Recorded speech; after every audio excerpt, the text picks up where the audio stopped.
به نام خداوند بخشنده و مهربان. همدیاران عزیز، بینندگان گرامی، بینندگانی که در هر وقت و زمان در هر شرایطی که این صحبت ما را میبینید، سلام علیکم و رحمت الله و برکاته. امروز صحبت داریم با سخنگوی پیمان ملی تاجیکستان و مدیر سامانه پیام تیوی برادر شوکت محمد در رابطه با اون قضیه که امروز در رسانه‌ها همه ما و شما شاهد هستیم. کشور اتریش، دادگاه کشور اتریش 18 نفر از هموطنان ما را با درخواست طرف تاجیکستان به دادگاه پرونده هاشون بررسی کردند و طرف تاجیکستان استرداد اونها را طلب کرده است. بنابراین خاطر ما خواستیم که با سخنگوی پیمان ملی تاجیکستان و مدیر سامانه پیام تیوی برادر شوکت محمد یک صحبت داشته باشیم.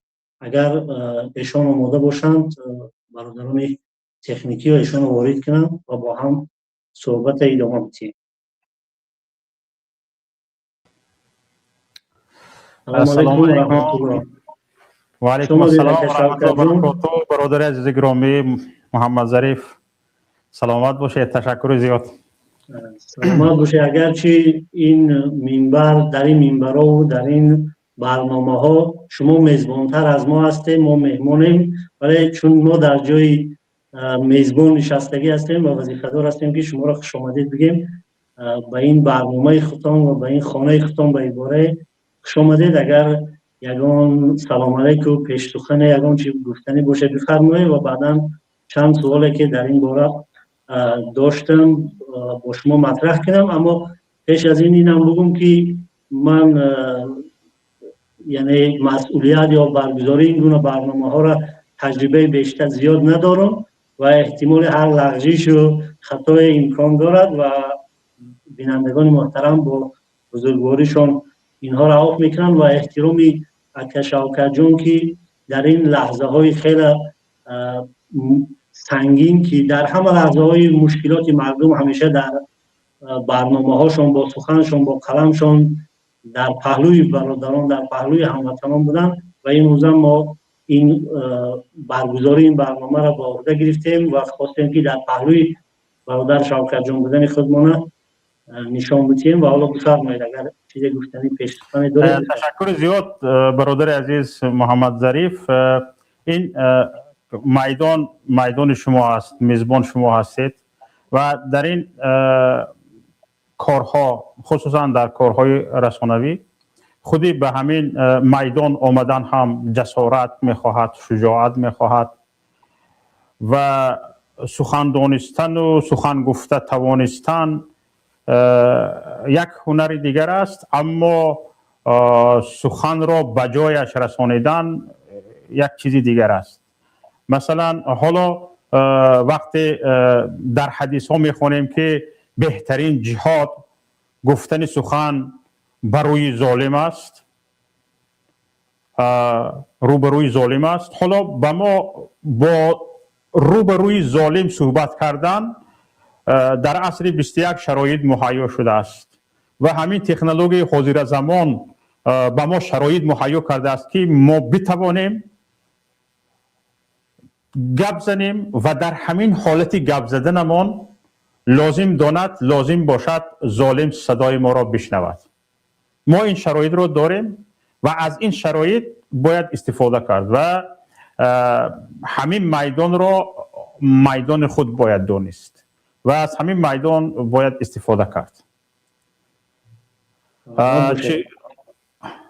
اگر یگان چی باشد سوال‌های که میخواهید مطرح کنید و میخواهید که از من بپرسید مرحمت بفرمایید، در خدمتتان هستم. سلامت باشید. حالا سوال‌ها را در دست یک چند سوال‌های دارم و سوال از این قسمت شروع کنیم که دیروز همه ما و شما شاهدیم که دو روزنامه‌نگاری معروف و آزاده خودمون از تاجیکستان برادر ذوقی‌بک سعیدامینی و برادر عبدالستار پیر محمدزاده آزاد شدند و با این قانون اوفه که حالا در کشور رفته ایستاده است و احتمال است با چند از این روزنامه‌نگاران آزاد شوند، اگر حالا از این فرصت استفاده برده با ایشان و با خانواده ایشان هم این آزادی را مبارک باد بگیم و این فرصت خوبی است که خدا کنه دیگر اصلا این رنج و مشقت ها را نبینند و باقی مانده زندانی های بیگناه هم هر چیز زودتر آزادی را خداوند برایشان نصیب کند. حالا ببینید که در این لحظه هایی که از یک طرف عفو میکنند، از یک طرف چند روزنامه‌نگار را میخواهند آزاد کنند، ولی از طرف دیگر روزنامه‌نگار ژورنالیست های مثل شما را طلب میکند حکومت از کشورهای اروپایی بخصوص از کشوری که شما هستید اتریش طلب میکند که شما استرداد شوید و به تاجیکستان برگردانده شوید. حالا نظر شما چی است؟ اینا چی میخواهند با این؟ میخواهند جای خالی که اونا را خالی کردن شما را برند در جای اونها بگذارند؟ چی مقصد است؟ چیست؟ برادر عزیز تشکر، بسیار سوال مهم است. من هم مثل شما پیش از همه برادر عزیز گرامی ذوق بیگ سعید امینی و برادر عزیز گرامیمان عبدالستار پیر محمدزاده را برای آزادیشان تبریک میگویم. آزادی اینها نه به تنها خانوادهشان بلکه به تمام ملت فرح آورد. گویا یک کبوتری آزاده که در قفس گذاشته بودند آزاد شد و اینها چه خیلی که همون کبوترها رمز صلح، رمز آزادی هستند، اینها مانند همین روزنامه‌نگاران که پیش از همه برای آزادی ملت حرکت میکردند، برای ظلم نشدن بر ملت کوشش میکردند، نقصانهای جامعه رو پیدا میکردند، مطرح میکردند، یعنی آینه ملت بودند. من البته از صمیم دل این آینه های ملت را تبریک میگویم که آزاد شدند. این کبوتران آزاد که در قفس رفته بودند آزاد شدند، من تبریک میگویم. اما شما گفتید که با آزاد کردن آنها باز میخواهند دیگر روزنامه‌نگاران را پشت پنجره زندان کنند. البته یک حکومت دیکتاتوری که از صدا هراس دارد، از اندیشه مختلف هراس دارد، البته یکی رو میبرد توبه میتیاند، توبه کردن میگویاند، سر میتید، دیگر رو میبرد همین مرحله رو به اجرا میدرارد. چون ترسوترین حکومت ها این حکومت های دیکتاتوری هستند و همین رفتارشان و همین کردارشان نشانه ترس و هراسشان از شهروند است، نشانه ترس و هراسشان و لرزیدن هایشان از سخن های حق برایشان گفته شدن است و این مرحله دوام میکند تا آن وقتی که همین حکومت دیکتاتوری و همین حکومت ظالم در سر قدرت است و همین حکومت ترسو، حکومتی که از شهروند نمی ترسد، حکومتی که از سخن حق نمی ترسد، حتما برای اصلاح آن حرکت میکند، نه برای بستن زبان ها. با بستن زبان که کمبودی ها برطرف نمی شود. وقتی که شما زبان روزنامه‌نگاران را، زبان رسانه ها را بستید، صداها را بستید و همه طور میگویند، طور گپ میزنند که صدا بلند میکنند که موافق طبع دل شما است، سراینده موافق طبع دل شما میسراید، روزنامه‌نگار موافق طبع دل شما گپ میزند، در رادیو، در تلویزیون فقط موافق طبع دل شما صدا میبیاید. اما از کمبودی کی میگوید؟ کمبودی را کی ها مطرح میکنند تا شما این کمبودی ها را برطرف کنید؟ وقتی که کمبودی ها گفته نمی شود، وقتی که از نقصان ها گفته نمی شود، شما دور از اصلاح آن نقصان ها میمانید و اون نقصان ها برطرف کرده نمی شود. شما چه خیلی پیشرفت میکنید؟ یکی از سبب های اساسی پیشرفت نکردن تاجیکستان ان همین گوش کر داشتن مقامات است و چشم کور داشتن مقامات است چشم بینا و گوش شنوای مقامات این همین مطرح کردن نقصان ها هست، کمبودی ها هست. از گوش هایشان باید پخته را بکشند، چشمایشان را باید بکشایند، دنیا را بنگرند و چیزهایی که مطرح شده است پیش چشماشان، کمبودی هایی که آورده شده است بنگرند، آنها را برطرف کنند تا اینکه تاجیکستان پیش رود. نه، اینها این طور نمیکنند. یکی را میبرند زندان میکنند، او را در داخل زندان از به دنیا آمدنش پشیمان میکنند، او را میشکنند، اراده اش را میشکنند و او به خلاصه میگوید که به من چه عذاب، میرم یگان کفش فروشی میکنم، مثلا گریم یا رسیه میرم کوچه روبی میکنم، روزمه میگذارونم، سینی سالمم رفت چکار میکنم، میبرایم خیر سری تینج هزار دولت است، همین تینج گشتگی به هیچ چی نمی ارزد میگویند، به همین خلاصه مغزشویی کرده میبیارند در داخل زندان بس سرش میتیند. حالا همین مصاحبه که برادر زاکربک بعد از آزادی انجام دادن کوتاه در اونجا گفتن که چند نفر دیگر هم از این روزنامه‌نگارا در همون زندان یکم سویتسکی معروف با یکم سویتسکی در اونجا هستن. حالا اگر تصور کردید بعد از این حالتها که اگر در اون داخل همراه اونها باشید چی حالت برای شما رخ می‌دهد؟ البته هیچ یک نفر آزاد در بیرون بودگی و داخل زندان رو ندیدگی من با یک چند نفران برادرانی که زندان شده هستم صحبت کرده هستم نمیتواند حالت درون زندان را تصور کند و چند پیوندانم که حالا در زندان هستند، خود برادرم هم در زندان است، از همین زندانی ها باور که مثل همین باد هوای فصل سال هستند. به هر یک همین زندانبان و ماموران زندان هم صحبت شدنشان و با آنها روبرو شدنشان، فکرشان، اندیشهشان، نشستشان، خستشان فرق میکند، دیگر میشود. برای همین یگان شخصی آزاد به طرز درستی شخصی که در درون زندان است حیاتش را تصور کرده نمیتوند و او در چه حالت تصور کرده نمیتوند. برای همین من هم در این حالت نیستم که اگر در اون داخل باشم مثلا خدا نگه دارد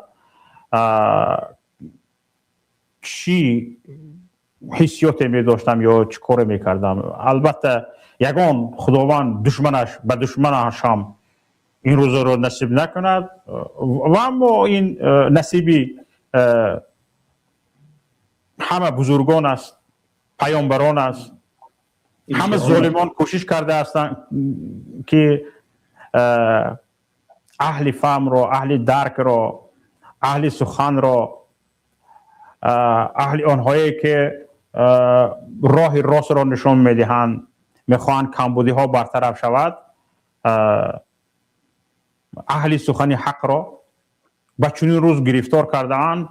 ما هم به این راه آمدگی هستیم که میدونیم که در بین آب و آتش هستیم.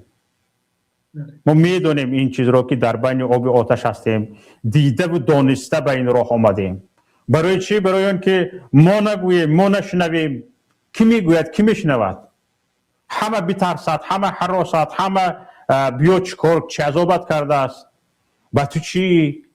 هر دیگرو هم نگفته گشت از زندگیش پیش برده، تو هم نگو. مثل همین به ما نصیحت های زیاد می شود.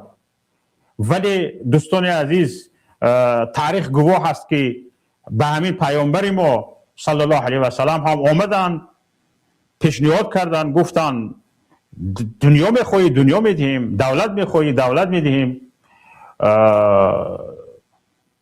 خانم خوشرو میخوایی خانم خوشرو، خانه و جا میخوایی خانه و جا، زمین میخوایی زمین، هر چیزی میخوایی در اختیارت میگذاریم.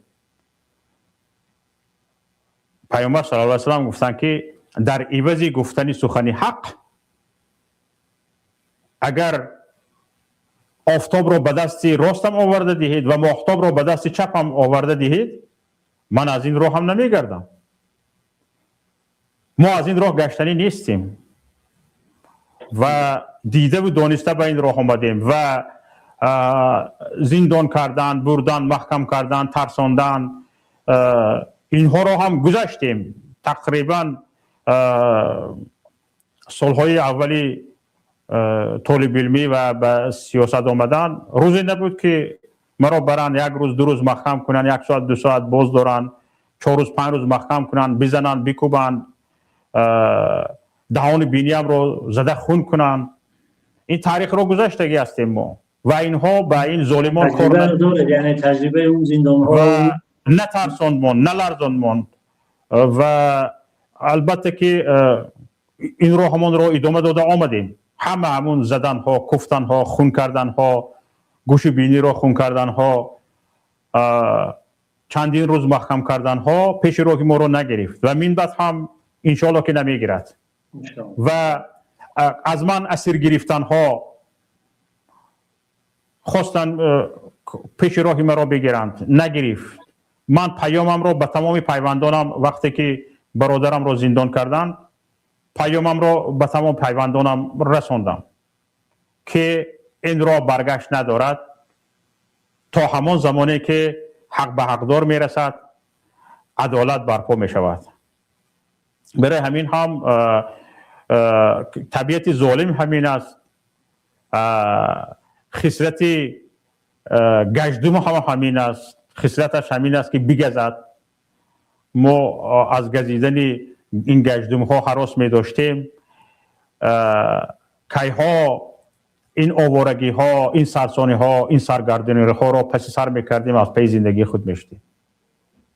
محمد بوشهر، شما تشاوکر جان تقریبا 10 سال شد در هجرت، 10 سال بیشتر شاید در رسانه ها هستید و در مسئولی پیام تیوی بودید و حرفاتون از اون زمان ها خیلی تاثیرتر، یا بگیم کلام هاتون، یعنی فعالیت هاتون خیلی با شور و شنگ بیشتر بود.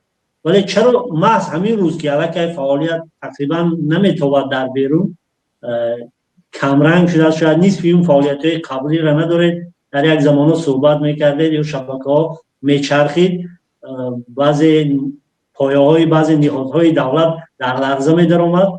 ولی اون روز نه، ولی این روزهایی که علاقه تقریبا خاموشی هم را فرا گرفته است، یک فعالیت نسبی داره، در این زمان در این لحظه ها درخواست کردن که شما را استرداد کنند. اینجا سبب در چی میبینید؟ یا شاید نقطه ضعف پیدا کردن که در این لحظه میتونن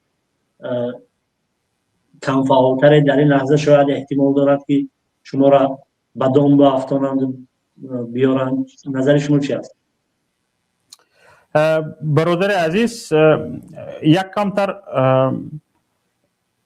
ظاهرا اساسا چیزهای دیگر به نظر میتابد، اما حکومت امروزه، رژیم امروزی تاجیکستان در مناسبت با مخالفانش خیلی پخته‌کار است و قدم مخالفانش را خیلی آگاهانه میشمارد و تقریبا از همه استراتژی های مخالفانش اگرچه باخبر نیست، یک قسم معینی استراتژی های مخالفین را، خصوصا پیمان ملی تاجیکستان یا حزب نهضت اسلامی تاجیکستان را جدی پیگیری میکند و خیلی که ما میاندیشیم که فعالیت ها ضعیف شده است، مثلا خصوصا فعالیت رسانوی قریب که نیست شده است. حکومت به این قناعت نیست. حکومت میدوند که اگر فعالیت رسانه‌ای ضعیف شده است، اینها یعنی مخالفین فعالیت رسانه‌ای را ضعیف کرده، همین قوه را به کجا صرف کرده ایستادند. از این چیز حکومت آگاه است تقریبا و توسط دیورسانت هایش، توسط نفرانی که حالا در اروپا با هر نام و با هر نشان خیلی فعال شدگی هستند. در خود اتریش هم خیلی فعال شدگی هستند با چند نام و با چند نشان ها. در آلمان هم اینها قدم های مخالفین رو میشمارند تا قدرتشان داشتن، تا همون جایی که قدرتش رو دارن، تواناییش رو دارن و از بعضی چیزها آگاه هستند، چون در رسانه ها نشان میدهند که نه اینها رو ما پراکنده کردیم، نه اینها تمام هیچشان نمون، به هر سو پراکنده شدند، من رسانه هاشون کار نمیکنند مثل این. اما در اصل میدونند که فرض کردیم همین قوه رسانه‌ای که در رسانه صرف میشد، در کارهای رسانه، در خود را نشان دادن، در قوه قدرت خود را نشان دادن صرف میشد، حالا به کجا صرف شده ایستاده است. هرچند از نظر عامه پنهان است، کسایی که رقیب هستند تابو مقصد و اراده دشمنی دارند، آنها آرام نیستند، آنها همه این چیز را پیگیری میکنند، میدونند که حالا مخالفین در چی کار هستند. برای همین هم خیلی فعال شدگی هستند. شب و روز شاید مبالغه نشود بگوییم که شب نخفته و روز نگفته کار میبرند تا اینکه صدای مخالفین خاموش باشد. اما برادر عزیز، همین کار بردن ها، حالا بیاید من همین چیز رو چرا اون وقت نکردن؟ یعنی منظور اینه که بیاید با یک مثال به شما همین چیز رو من روشن میکنم. ببینید، میگویند که مثلا مخالفین ضعیف شدند و مخالفین قریب از بین رفتند و پراکنده شدند و مثل همین ها،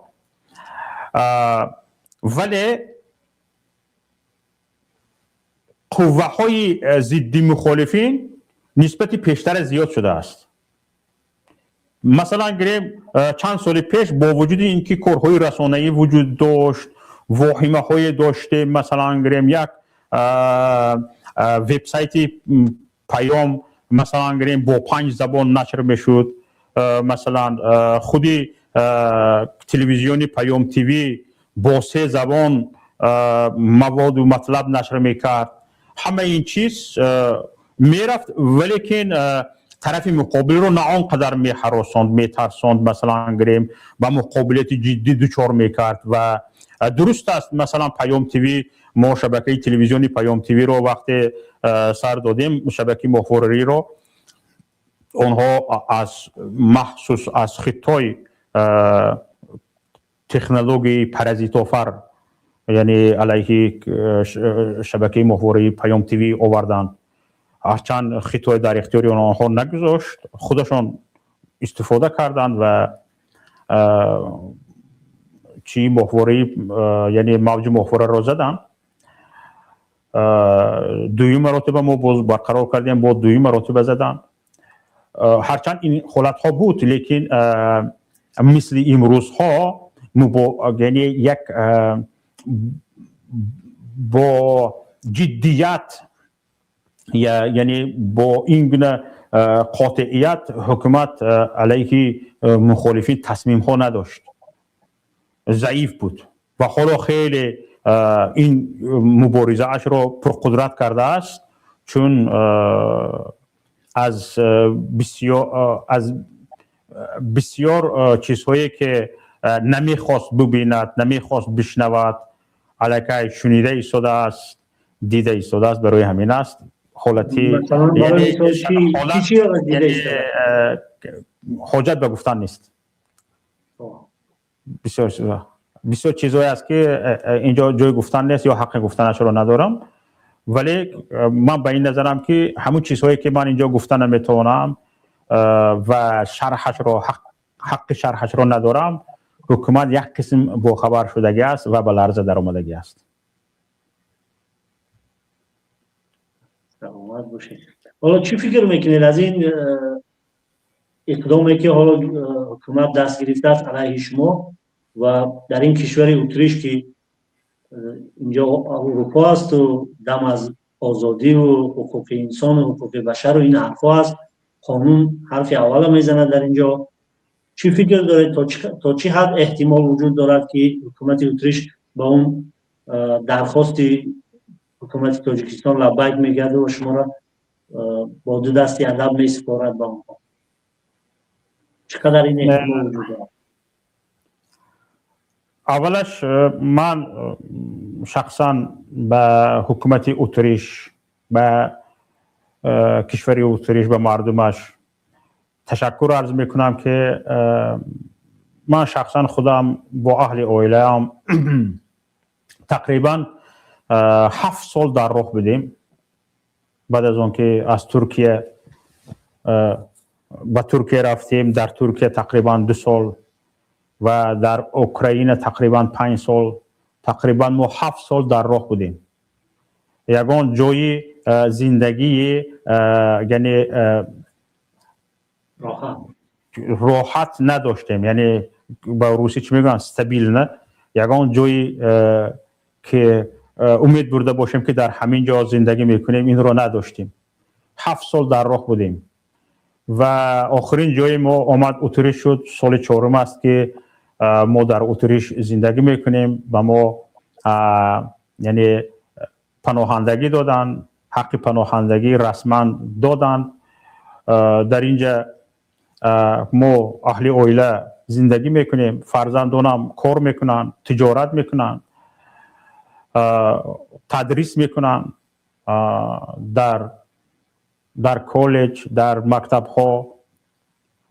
و اومدیم ما اینجا یک کمتر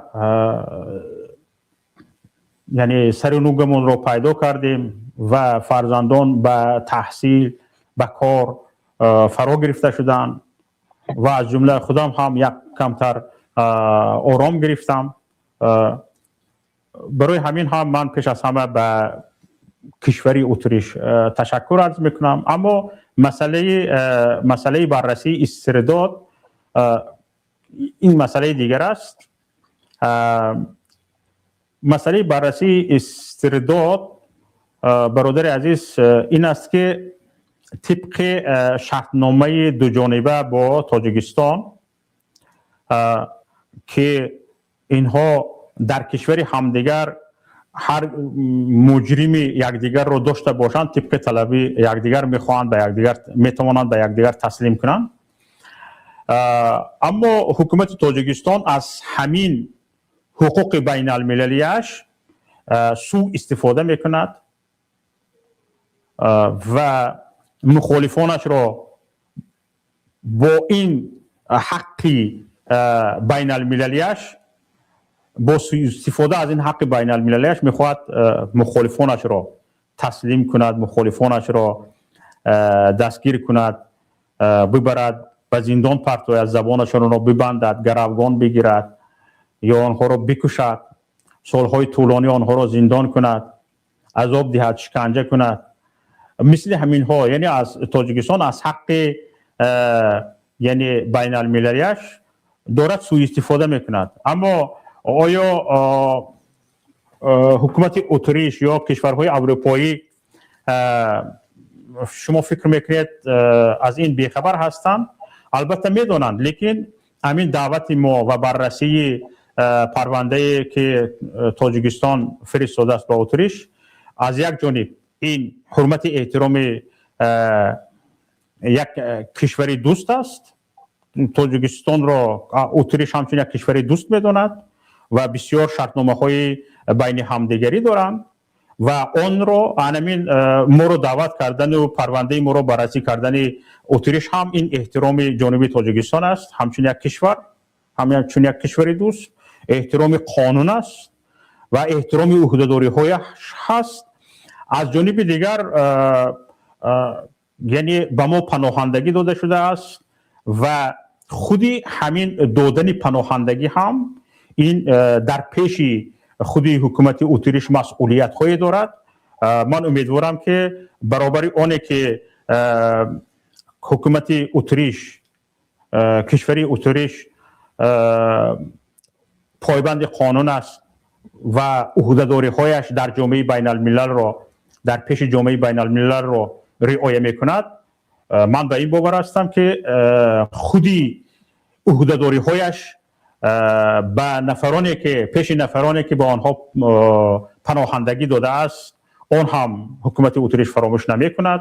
عهده‌داری هایش پیش سازمان ملل متحد و عهده‌داری هایش پیش کنونسیون سازمان ملل متحد درباره حقوق پناهندگان، درباره نسپاریدن پناهندگان به کشور اولین، همه اینها رو هم من امیدوارم که کشور اتریش فراموش نخواهد کرد و رعایت خواهد کرد. پس حالا نگرانی به خاطر چی است که از این طرف اگر همچون کشور دوست تاجیکستان رو بداند و این طرف قانون‌های بین‌المللی رعایت کند، حالا نگرانی شما از چی است؟ از چی نگرانه که شاید استرداد میشه، شاید نمیشه؟ یعنی چی است که البته برادر عزیز، وقتی شما در میانی آب آتش قرار میگیرید حتما نگرانی به میان میباید. این کسایی که میگویند نمیترسم نمیهراسم میگویند، البته نترسیدن نهراسیدن چیزی دیگر است، نگران بودن چیزی دیگر است. شما نگاه کنید، حالا این اگر ما به طور دیگر همین مسئله رو شرح دهیم، بودن همین تجربه هایی که مثلا گریم سال 2020 حزب الله شوالی زاده که در اتریش بود، مثلا گریم از اتریش طلبی پناهندگی کرده بود، او را تاجیکستان همچون یک تروریست به اینها حجت میفرستد، طلبی استرداد او را میکند. حکومت اتریش حزب الله شوالی زاده را با وعده های از جانب تاجیکستان می شود که حزب الله شوالی زاده به عدالت سعودی تامین کرده می شود، نسبتش شکنجه نمی شود، نسبتش فشار نمی شود، تمام حقوق های انسانی رعایت کرده می شوند. با وجود همین به این حرف های تاجیکستان حکومت اتریش باور میکند، حزب الله شوالی زاده را سال 2020 استرداد میکنه و حزب الله شوالی زاده را به 20 سال زندان تاجیکستان محکوم میکند. بعد از آن در اینجا توسط وکیل دفاعش پرونده حزب الله شوالی زاده در اتریش مورد بررسی قرار میگیرد و در دایره های دادگاهی کشور اتریش خلاصه این می شود و قرار سودی این می شود که حزب الله شوالی زاده اشتباهاً استرداد شده است و تاجیکستان باید رو برگرداند. برای همین احتمال ولی برنگردان تاجیکستان و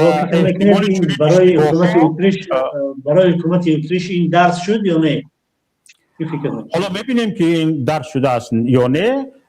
شخصا هرچند یک حالتی پارادوکسی وجود دارد که هم پناهندگی میدهند و هم یک دولت استرداد را طلب کند، مسئله استردادش را میبینند.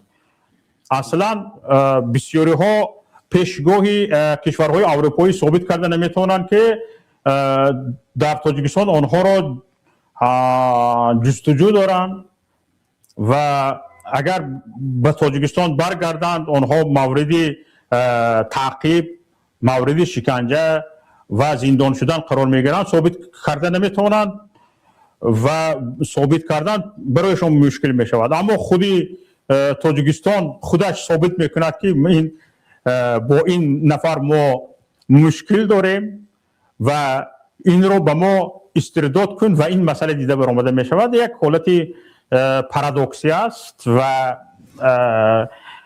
اصلا باید همین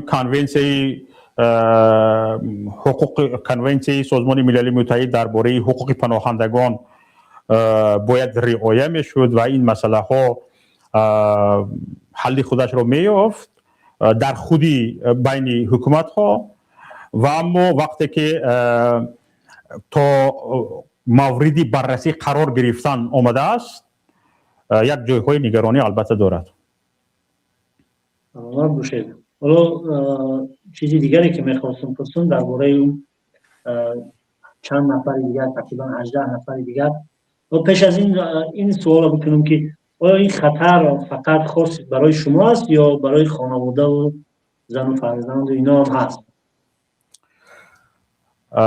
برادر عزیز، در بین این 18 نفر اهل خانواده هم من هم هستم بجز خودم و یک چند نفر علاقه مرافی سعودیشان گذشت و تاجیکستان جواب رد گرفت و طلب استرداد رد شد، هم از جانب مقامات سعودی و هم از جانب پروکراتور اتریش یعنی استریا.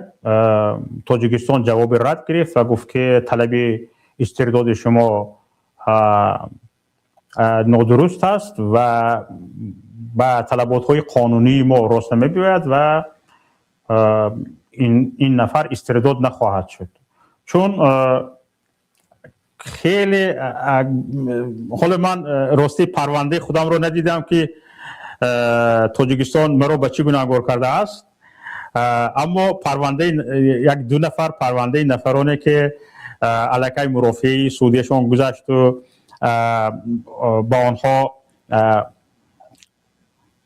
به طلب استرداد آنها به تاجیکستان مقامات سعودی علاقه جواب رد داد که آنها استرداد نخواهند شد. با واقع خیلی خنده‌آور است. حالا پیشگاه هم همون حجت ها وجود دارد. مثلا یک خانم را به برکنیری گناهکار کردگی هستند و بیچاره شاید در عمرش اقلا ماهیداری نکردگی باشد، با شکاری غیر قانونی چی کردگی هستند، چون شاید میخواسته باشند چپ دهند که حکومت اتریش نگوید که طلبات ها چی هستند، سیاسی هستند، رد نکند، برای هم یک دو جرم های غیر سیاسی هم همراه کنیم گفته. برکنیری و شکاری غیر قانونی و اینها همراه کردگی هستند به یک خانمی مشتیپر. به یک نفر دیگر دلیل آوردگی هستند که این سال 2022 باشد، همیشه یا 2021 باشد، در وقت سفر رئیس جمهور یک پلاکت برداشتگی است و در وی پلاکتش نوشته شدگی است که خوش آمدی دیکتاتور امام علی رحمان نوشته شدگی است. بعد اینها در شرح همون چیز نوشتگی هستند که در کشور ما این گونه شعار برداشتن جرم نیست. اولش این که این چیز در تاجیکستان نشده است، دومش این که در این کشور شده است، در مثلا در یکی از کشورهای اروپایی شده است و در کشورهای اروپایی برداشتن چنین پلاکت با چنین نوشتجات جنایت شمرده نمی شود. شاید فکر میکنن که در تاجیکستان که یک نفر منصبدار حق نداری بگی بالای چشمت کاش داری، در این کشورها هم دیگه هیچ چیزی باید نگی مردم. همین خیلی بدید با چی اکثریت همون پرونده هایی که اومدگی است، همین پرونده میخونی اخنده میمره گوگل پریوات چیک همون پریوات کردگی است، یگان خیلی سنجش گذراندگی نیستن، همینه گوشل کردگی هستن. به من پویسکه همون دعوتنامه آمد، دعوتنامه رو دیدن و من گفتم که این همون طلبی تاجیکستان است، چون در همون نام و نسبم در نامم دو تا سه تا خطا، در نسبم دو سه خطا با آچست آمدگی است، با نسبی یعنی با نام پدر هم ذکر شدگی است، چون در اروپا نام پدر استفاده نمیکنن. ذکر شدگی است در نام پدرم دو سه حرف خطا، در نام خودم دو سه حرف خطا نوشته شدگی است. گفتم که همین بی‌ثبات‌های تاجیکستان حتما چی کردگی هستند، چه خیلی نام نشون دادگی هستند، اینها هم گسیل کردگی هستند. منم حیران شدم. حالا در این دعوتنامه فقط خاص شما است یا خانواده هم دعوت شدگی است؟ به خودم جدا، به خانواده هم جدا دعوتنامه است. حالا یک سوال دیگر میتیم و بعدا اختیار داره چیزی باز خودم میخواید بگید، اگر نه هم یک سوال. امروز پیمان ملی تاجیکستان هم اظهارات نشر کرد در این باره و شما هم که خیلی سالها در همه مشکلات های مردم فرق نداشت اون کدام گروه هست کدام حزب است یا شهروندای عادی هم خلاصه در همه مشکلات ها صدای اون مردم بودید و همیشه در پهلوشون بودید در مسئله زندانی ها هم در پهلوی خانواده زندانی ها بودید.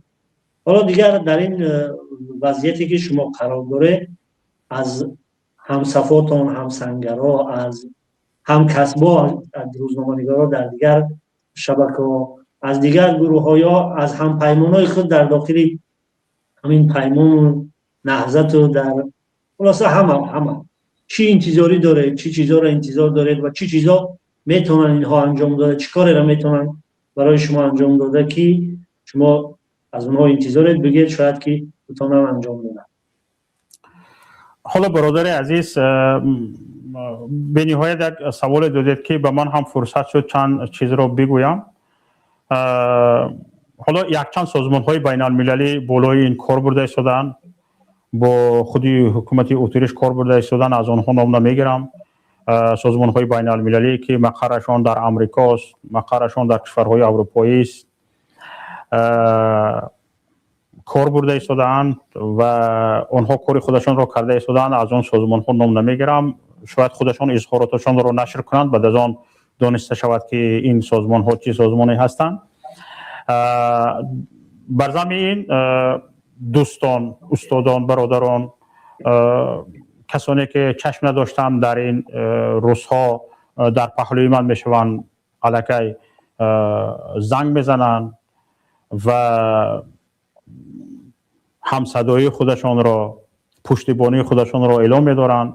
راستی سرم با آسمان رسید از آن که مدتی 3 روز است که گوشی من دم نمیگیرد همه دوستان از گرد و اطراف زنگ میزنند.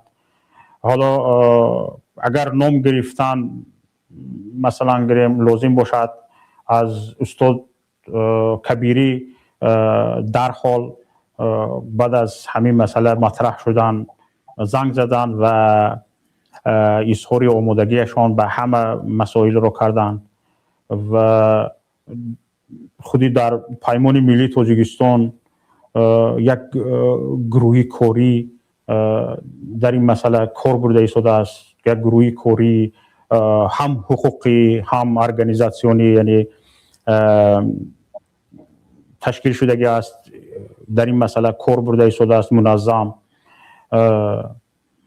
برادران از گرد و اطراف زنگ میزنند استاد داداجان یاتوولا زنگ زدند برادر شرافالدین گدایف زنگ زد اظهار آمادگی برای کمک به هر چیز کرد برادر فرهاد خدایارف ویسیدین اودینایف برادر محمد صابر عبدالقهار و چندین نفر دوستانی که حالا عذر میپرسم نامشان را اینجا نآوردم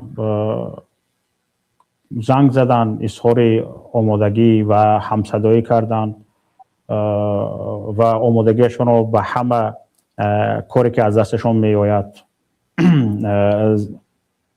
گفتند. برای همین هم من از همین فرصت استفاده برده از همین سوالی که پیش آمد به همین دوستان تشکر عرض میکنم.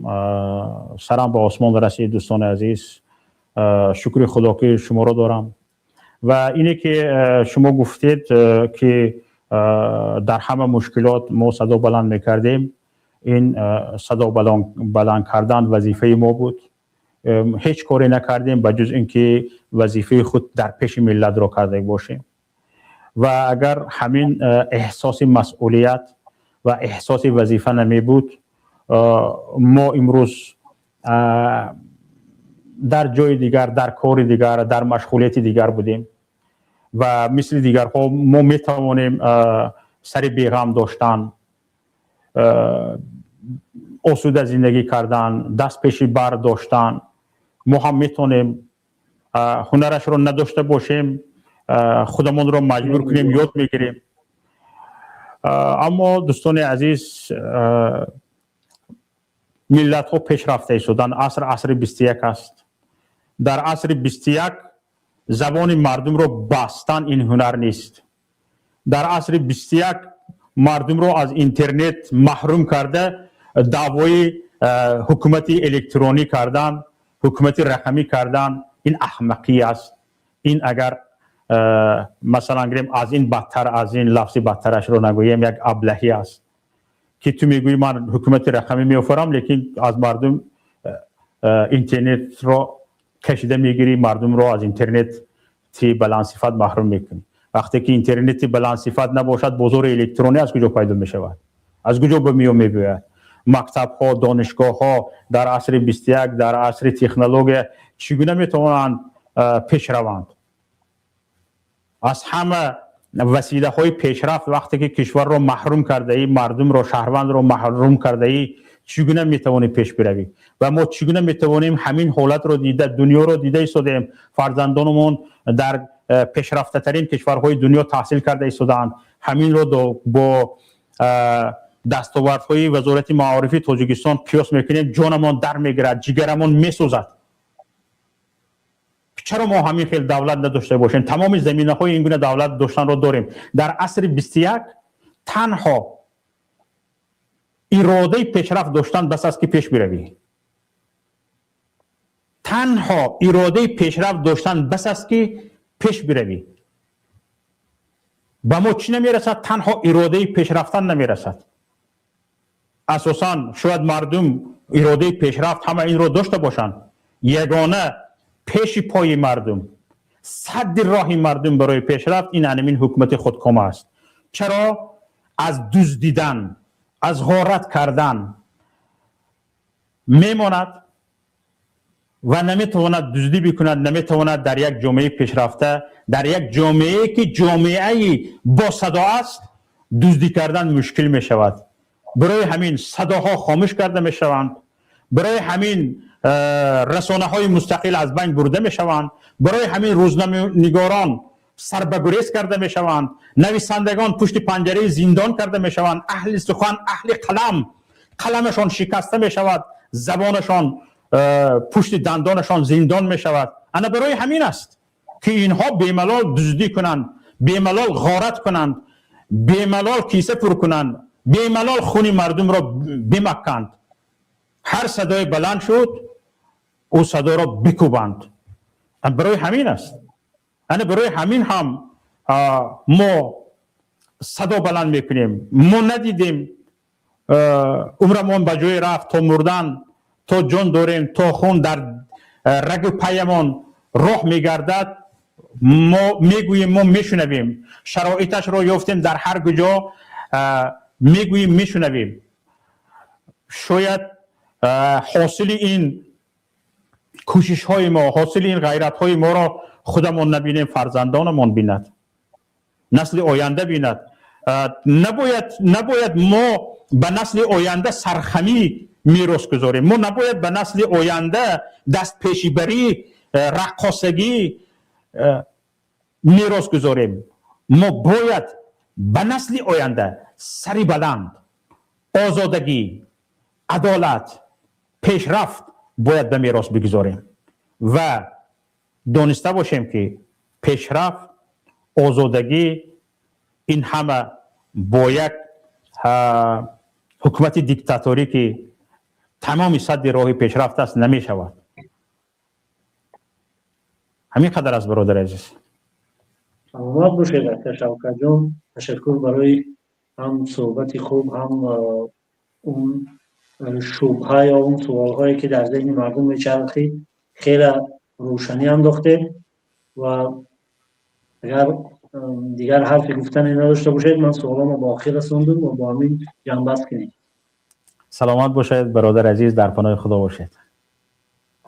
سلامت باشید. تشکر زیاد به بینندگان محترمم که تحمل کردن قدر صحبت ما را شنیدن و اگر کمبودی و چگونه که گفتم اشتباه در اولی در رفتی صحبت بود با بزرگواریشان ما را عفو کنن و در این لحظه ها دیگر وظیفه خود دانستیم که در پهلوی اکه شوکت جان باشیم و آمدیم این برنامه را گذراندیم. واقعی همه شما را در پناه خداوند میسپاریم. السلام علیکم و رحمت الله و برکاته.